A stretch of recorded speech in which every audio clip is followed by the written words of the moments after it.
Hi, welcome back to the channel HardReset.Info, and today we will discuss the topic whether Temu is like Shein.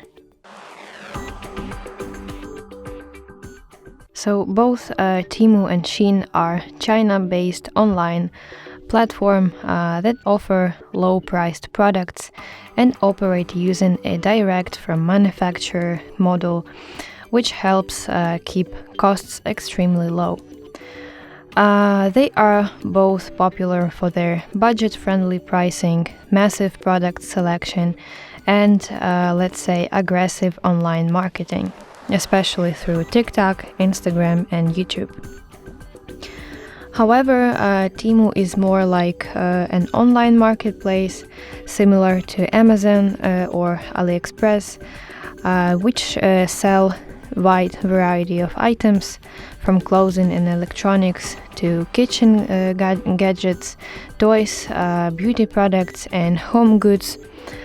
Temu is a general shopping platform, not just focused on fashion. On the other hand, Shein is dedicated fashion and lifestyle brand, primarily selling clothing, shoes, and accessories.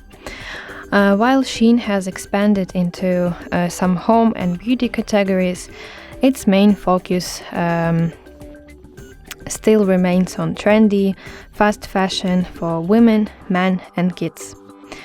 So, in conclusion, I would say that Temu can be considered like Shein in terms of affordability and product sourcing, but Temu is more broader and more marketplace driven, while Shein is specialized in fashion and style focused shopping. So that's basically it. I hope you enjoyed this video, and if so, please leave your thumbs up and consider subscribing to our channel. See you later. Bye bye.